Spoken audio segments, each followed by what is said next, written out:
Machetazos. Todos mueren. Sí, se muere harta gente, pero eh, la premisa de los 5 historias de terror extremo, la verdad es que no. Es un conjunto de 5 relatos. Esto fue publicado en 2013. Em, Textos originales es lo que ofrece el editor en su introducción, textos inéditos de varios autores que eh, ya se han consolidado en el tiempo, ¿no? Y que en este tiempo, la verdad, creo que varios eran bastante más novatos. La premisa de los cuentos de terror no se cumple realmente como tal, y les paso a explicar por qué. Eh, con el primer cuento, Poser, de Álvaro Izama, el autor decidió ficcionalizar la historia de Rodrigo Orias, el asesino del sacerdote en la Catedral de Santiago. Em, y ficcionaliza esta historia llevándola hasta la niñez primero del asesino. Lo traslada a Chiloé, y lo presenta, la historia se presenta en, desde distintos puntos de vista. Hablan todos, hablan los compañeros de curso, los amigos, pocos amigos que tenía, la gente sus profesores, no hablan sus padres, los compañeros de banda, porque se las daba de músico, alguien que conocía al sacerdote. Hay algunas cosas que se suponen que son como de la mente del asesino, que son bastante decidoras en realidad. Eh, y es la gran gracia que tiene este relato. Ir armando la historia los, con distintos personajes, distintas voces, eh, sin llegar a ser una historia de terror. Es uno de los mejores relatos de los 5. Porque bueno, Bizarra. Eh, y un buen cuento, funciona como cuento. Hay muchas cosas que por supuesto no cierran, hay otras que sí. eh, Se cumple el objetivo de que hay gente muerta en el relato y mucha chifladura de cabeza, lo que queda bastante claro con el personaje. Eh, y es uno de los mejores cuentos. Es una muy buena apertura para el conjunto de cuentos en machetazos. Después viene Los Maracos de Pablo Llanés, eh, que no es una historia de terror, no es una historia ni de horror ni de terror, es un cuento más bien de acción. Se nota mucho el trabajo de Llanés como guionista. Es un cuento con imágenes, con más acción e imágenes a través de esa acción que un cuento de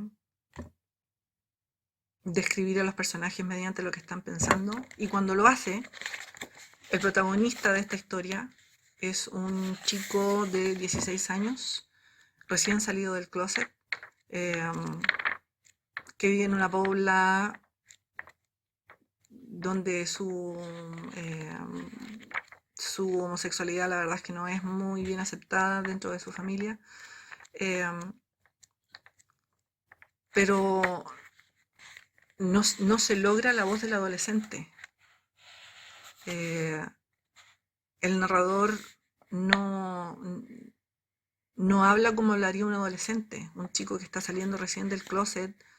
A lo más de repente, cuando empieza con temas un poco más de amor y de sexo, se ve una cierta ingenuidad por parte de él, pero no alcanza a convencer como adolescente. Es una de las grandes debilidades del cuento. Es un relato tremendamente rápido de leer, eh, con personajes poco queribles, con situaciones muy vertiginosas, eh, protagonistas que la verdad tienen demasiada suerte porque hay muchas cosas que les resultan muy rápido y demasiado bien. Y con un final que si bien uno se empieza a dar cuenta más o menos pronto para dónde va la historia y cómo va a terminar, al menos personalmente, a mí me gustó mucho que la historia terminara así. Ahí sí hay sangre. No es tan gráfica la presentación de toda la sangre, pero eh, me agrada que terminen muertos los que terminan muertos, porque sí, me parece, es una historia de venganza. Termina siendo una historia de venganza.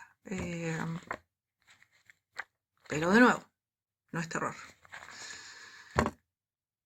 El tercer cuento, La nieta, una historia femenina de Francisco Ortega, es uno de los relatos más gráficos, de violencia más gráfica, porque la protagonista es una psicópata, sociópata, asesina de mujeres. El hecho de que haya elegido hacerle un personaje femenino, la verdad es que da un poquitito lo mismo. Si se hubiera cambiado por un personaje masculino, si la protagonista se hubiera escrito como hombre, prácticamente no habría tenido que cambiar ni lenguaje ni nada. La hizo bastante estereotipada, creo yo, a la asesina. Eh, Me gustó la manera en que justifica la violencia de esta nieta, de quien la hereda. Eh, También considero que el personaje de la abuela es un poquitito muy estereotipado como eh, la psicópata, la sociópata, muy a cargo, muy tranquila con todo lo que ha hecho, todo el daño que hizo, y no logró convencerme. Tampoco es difícil de leer, es una historia, como les dije, una de las más gráficas, con violencia más gráfica de todo del volumen de cuentos, que también tiene varios toques como de película medio hollywoodense. Quizá si hubieran sido menos, habría sido más convincente la historia. Eh, y después viene Una chica divertida, de Felipe Osandón. Nunca había leído nada de él. Fue la primera vez que leí algo de Felipe Osandón y la verdad es que esta historia es una historia de terror. Aquí uno va sintiendo prácticamente desde un principio que algo va a pasar y que ese algo no va a ser nada bueno. Elige contar la historia a través de varios narradores, de una manera similar a la que la hizo Bizama en un principio, que van dando pistas, van dando la idea de que están contestando preguntas de un interrogatorio, y de a poco se va armando una historia dentro de nuestras cabezas, y cuando esa historia se materializa y se muestra, también es uno de los relatos más gráficos, con violencia más gráfica, con sangre más gráfica. Pero cuando finalmente esa historia se presenta, uno no sabía de dónde iba a venir, por qué iba a ser. Eh, y nada, los psicópatas están bien presentados, no hay mucho estereotipo. eh, es un cuento muy corto, es cortito, pero está muy bien logrado. La verdad es que aquí hay terror, aquí uno está al borde de la silla y qué va a pasar y qué va a pasar, y pasa algo muy horrible, pero no se llega a saber si es que se va a resolver o no. Eh, es el cuento de terror, es realmente el cuento de terror de todo este volumen. Eh, y para mí un muy buen descubrimiento, porque como les digo, nunca antes había leído nada de Felipe Sandón. Me gustó mucho. Y la última, Una fábula caníbal, de María José Viragallo, también adolece del tema de presentar un personaje, en este caso una niña, una adolescente con una voz que no convence como adolescente. Esto está presentado a través del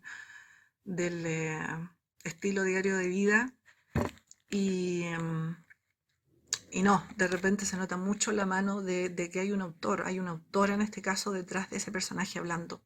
No es la niña la que está hablando. Es una historia un poquito debilucha, en cuanto a cómo ocurre todo. El tema del canibalismo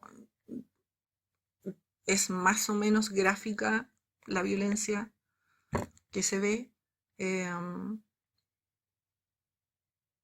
y personalmente, la verdad, creo que no alcanzó a convencerme como historia de terror ni de horror, ni me alcanzó a interesar en qué ocurría con esta niña, por qué la estaba pasando tan mal.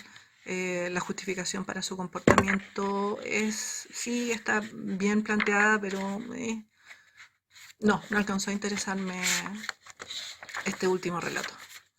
Los mejores, el de Bizama, el de Osandón, el más gráfico, el de Ortega, eh, el de más acción, el de Yanés, y el de ella, de la María José Viera Gallo, el más debilucho de los 5. Sigue valiendo la pena conseguir el libro, sigue valiendo la pena leerlo para todos los fanáticos de Bizama, para todos los fanáticos de Ortega, eh, y de los otros autores, por cierto. eh, pero si esperan abrir el libro y quedar salpicados de sangre, bueno, sí, porque eso es, básicamente, se cumple eso del todos mueren. Eh, pero nadie va a quedar con pesadillas. Nadie va a quedar con pesadillas. Que creo yo debería ser una de las consecuencias de leer algo con terror extremo. Sigue siendo un buen libro para pasar un buen rato. Para quienes les gusten los cuentos también. Machetazos. Todos mueren.